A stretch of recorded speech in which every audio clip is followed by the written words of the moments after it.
The views expressed on this program do not necessarily reflect those of this station.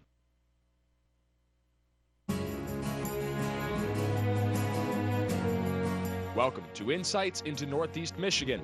This is a Channel 11 News public affairs program dealing with the issues affecting those in the community as well as Northeast Michigan and the state. And now, Insights.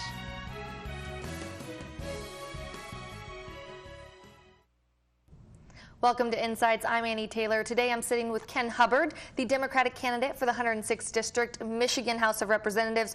Now, Ken, I want to talk to you today about education. I know that education is very important to you. And recently you actually called for the legislator to help restore funding for schools. I know that, you want kids to have better textbooks, more teachers, transportation. So what did you mean when you said the Republican legislature has let us down? Well, in a time of need, when we have reduced money from our property taxes, when we have reduced students in our school systems, they've reduced the amount of money that is given per student, which makes it very difficult to run a system. That's why I meant they let us down. I don't think that was fair this year.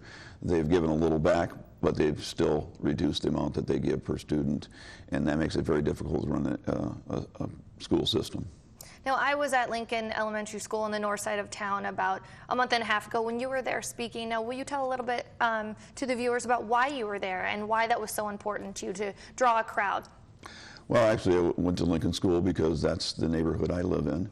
That school was scheduled to be closed many years ago, and we were active in trying to keep that school open, and now it's a beautiful school. And it's where my children were educated, both of who went on to go to college and graduated from college with very high averages. They were 3.9 plus averages for both of my daughters. And they're the products of this particular school system, and I'm proud of the system, and I'm proud of my daughters. And that was why I picked that particular location to talk about the future of our children, and that is the north side of Alpena, where I live.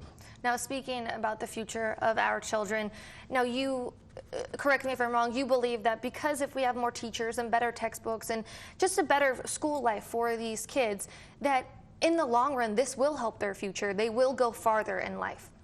These are highly trained professionals that we call school teachers.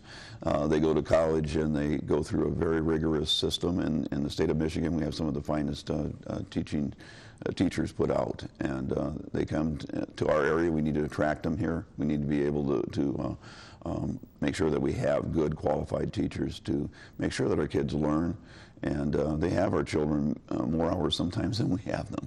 And so it's very important that we have a system that works for everyone. The busing is very important, especially in a rural area.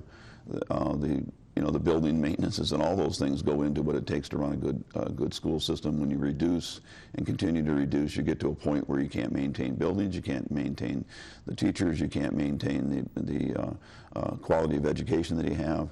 And long term, that also affects how you can replace those teachers as they retire and new ones come in. It has to be a job that somebody wants to do. And they want the amount of education and the price that it costs them to get there. We've kind of went after the stability of that job, which makes it not as desirable as it was before. And those things all concern me. Now, have you seen a difference over the years for education and that it's slipped? Actually, I don't think it's slipped. I think there's been more demands on the educational system for what they have that students have to have at the end of the system. And that's put some extra expense into the system because some students are a little more difficult than others to reach that objective. I'm not sure exactly where your question was going, but I guess I'll take it where I want. Mm-hmm. The ability to teach all students to the level that they're taught to can become expensive for some and not for others, and that's why it's a public school system, so everybody has the equal contact and ability to graduate from high school, from the lower education 12s. They should have the same access. Sometimes it's more expensive for some students than it is for others. When you reduce the amount that comes in and still demand that you have that high level of education, it becomes more and more difficult. It also can be more of a burden on parents of these children, especially if they're rural and schools and busing systems have to be set down. The expense then is transferred on to the parents, and for a community that's already in a low economic bracket, I think it's just plain wrong. Now, with that question before, I was leaning towards the slip of funding. Now, if you were to win, how would you help restore that funding back into education and schools? Well, I think we need to look at, we've asked our middle class taxpayers and our seniors to pay more, and at the same time we've given a tax cut to corporations. I think there's ways to give less of a cut than we've given and still have the fundings that we need to adequately fund our public school systems. I think there's room to do that. I think we've went too far in trying to get jobs that we've taken and stripped the ability for local communities and local school systems to operate and provide the services that people have come to expect from their tax money. Do you feel that this can be successful if people help to try to turn this around? Do you think it is possible? I do think it's possible, and I do think if we had the same funding we had before, which we could have if we hadn't been given as high of a tax cuts as we did to corporations, I think everybody needs to work towards that solution, and I think there will be some suffering involved, but I do think that through collective bargaining, it's been, wages can be reduced, benefits can be changed. It gives time for everyone to adjust to that. I do not think that it should be privatized, as the monies then come out of the community. When we pay our schools teachers within our communities, they spend within our communities. We attract them here. Their money is spent here, and it helps our local economies. And I think we need to work together to solve the solution, not demonize our professional school teachers and our public school systems for the problems that we've gotten into. A lot of the investments that were made over the years were made with the expectation of growth that didn't happen. That took place on both sides, and the solution needs to be taken looked at from both sides. Now, you touched upon taxing middle-class seniors. Now, about a month ago, too, as well, you went to Cabin Creek and spoke to some seniors about them being taxed and Republicans taxing them, and they've waited their whole lives to get to this point. They've saved and are ready to kind of relax and not have to worry so much about money as much or expenditures. So what do you have to say towards those seniors who are upset? Well, basically, they have every right to be upset. When you plan your future one way and you have a certain expectation that those laws were in place, they were there to encourage seniors to retire and stay in Michigan. In fact, currently we still have states that can come here and not pay tax. The idea behind that was to make sure that the retirements stayed in the area. Our local economy here is based a lot on our seniors. We have a large number of people here. That's part of the problem we have with the public school system, is that our age is higher. And those are the people that come here to spend their money. We would like them to continue to retire in Michigan and not go somewhere else. We also would like to see them, once they plan for retirement, not to have the rules changed in the middle of their retirements, where the amount of money that they might have for expenditures is set on what they were expecting to have, and now it's been changed with really relatively no warning.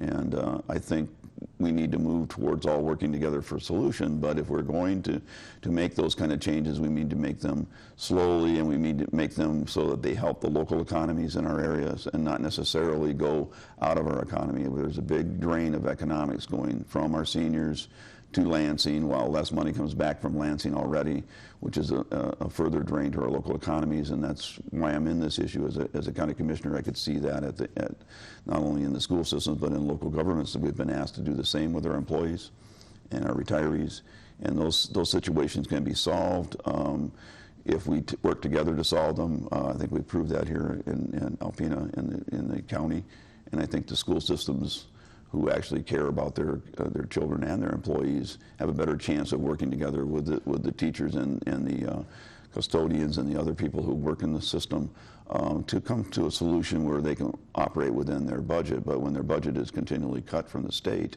without warning, right, it makes it very difficult to recover from those blows.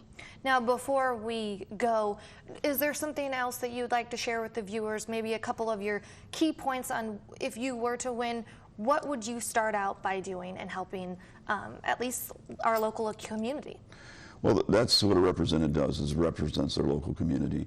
They don't always win, but at least they take those special needs of their community to Lansing and work with other areas that have the same issues to try to get these needs of their community looked at. Being in a rural area, we have a lot of busing. We have a more expensive school system in a lot of ways than we would normally have if our kids could walk to school. And we also have built for a number of years the ability to attract good instructors. And we need to keep those things in mind as we make the changes. And I do believe that everyone understands the economy we're in, and everybody will work together to make that solution. But to come down and say one group is responsible and therefore needs to pay because they're not paying their fair share, be it the seniors, be it the school teachers who are taking too much, I think that's just too simple of a solution. And if I go to Lansing, I want to work with others to see both sides of the story and try to make us all winners instead of some winners and some losers. I like that. Well, thank you so much for sitting down with us, Ken. I wish you the best of luck, and you've already done so much for our community as well. So stay right here. We'll be actually right back with the incumbent State Representative Peter Battaglia to get his side of the November election. Welcome back to Insights. I'm Annie Taylor. Now, joining me is State Representative for the 106th District, Peter Battaglia. Now, Peter, elections are right around the corner. I just spoke with Ken Hubbard, your running opponent. Yes, thank you. I was not going to say running mate. So I want to start off, I spoke to him about education, and I wanted to talk to you about education. Now, I know you feel very strongly about vocational education. Absolutely, yeah. With, our community college, they serve a lot of vocational classes as well as our public local high school.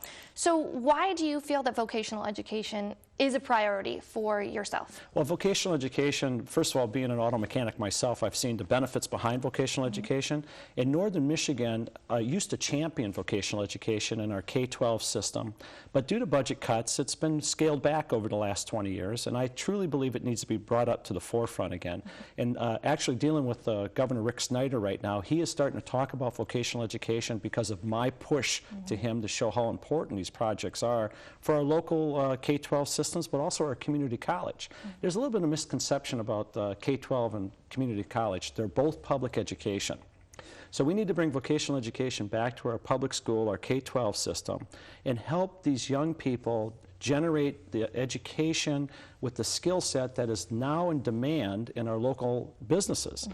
Dealing with some of our local job shops, auto body shops, culinary arts, our nursing programs, these are all vocational education, and these are trained young people that are leaving high school right now.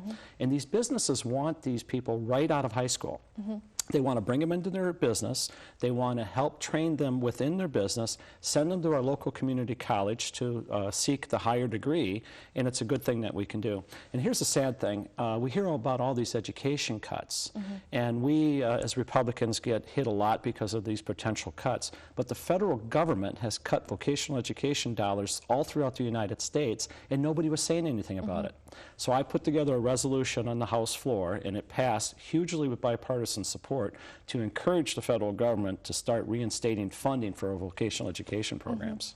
Now, you are making a very valid point that vocational education needs to be taken seriously, especially for our workforce if we want to see our economy getting back together. Absolutely. Now, when it comes to maybe depleting vocational education, doesn't that have a great effect on our economy? And I just spoke about that, but how does it have an effect on our economy? Well, here's the effect that it has on our local regions.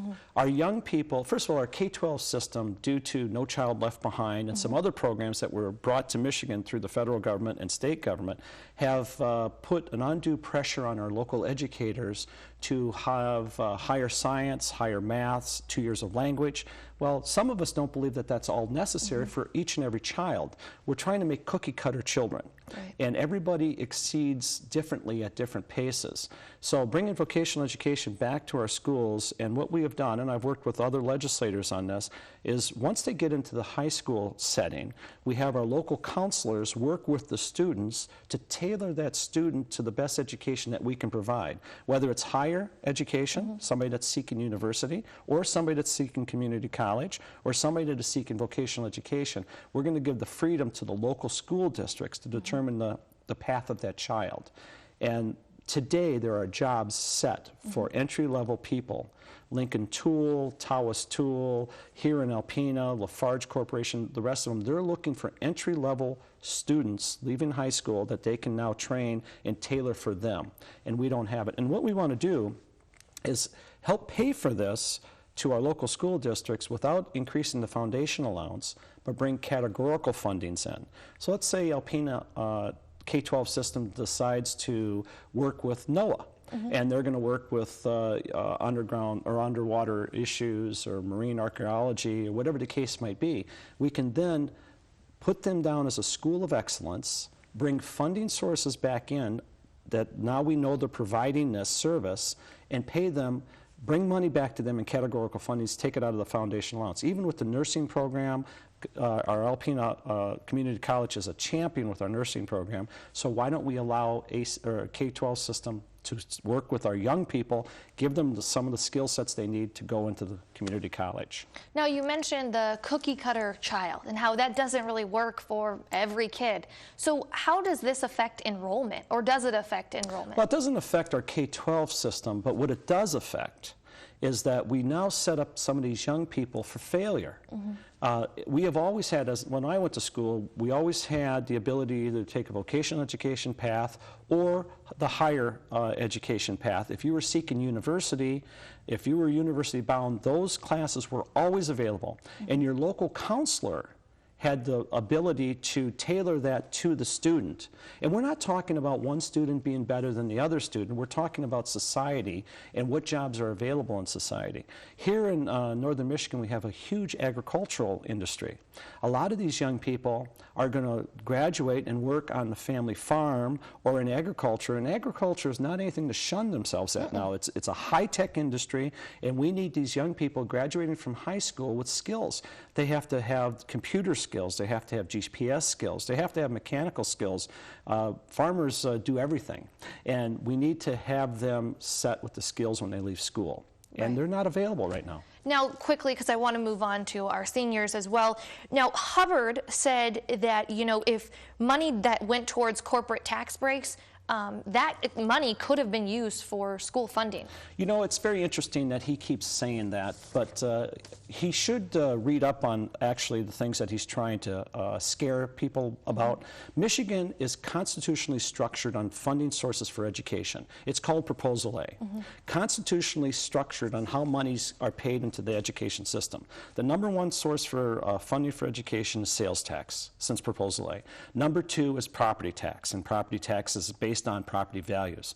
Both of those have been declining.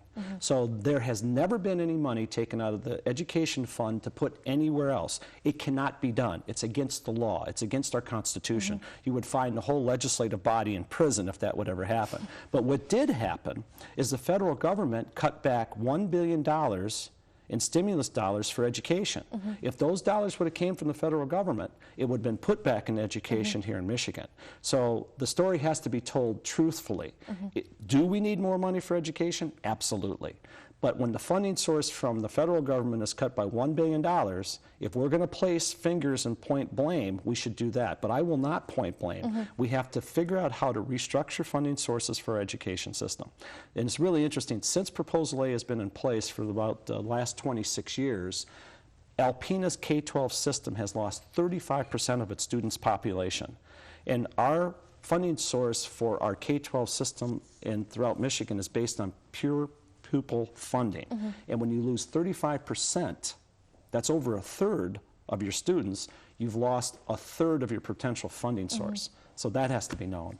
Well, now I'm going to move on real fast. We don't have a lot of time left, but I want to talk about seniors and taxes. Now, have you heard, I'm going to ask you a couple questions, have you heard any concerns from our community, as well as will you let our viewers know what is your stance when it comes to seniors and taxes? Absolutely, sure.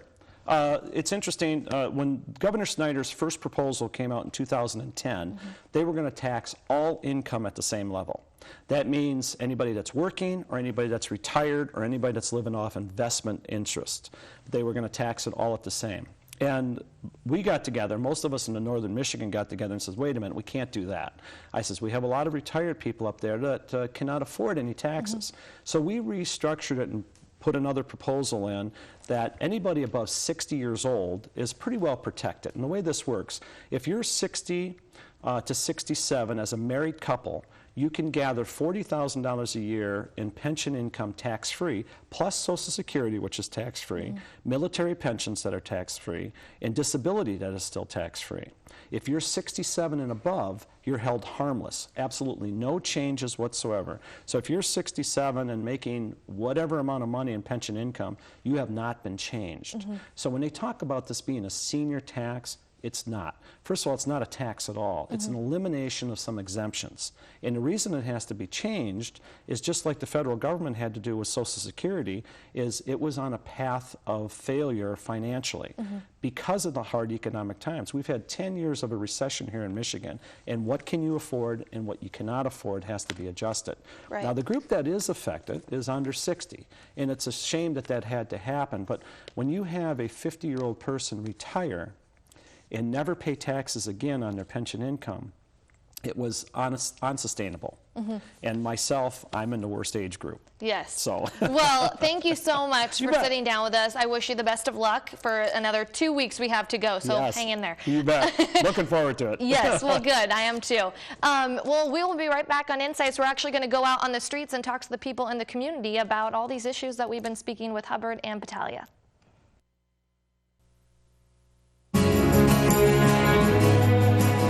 Insights into Northeast Michigan has been a Channel 11 News public affairs program.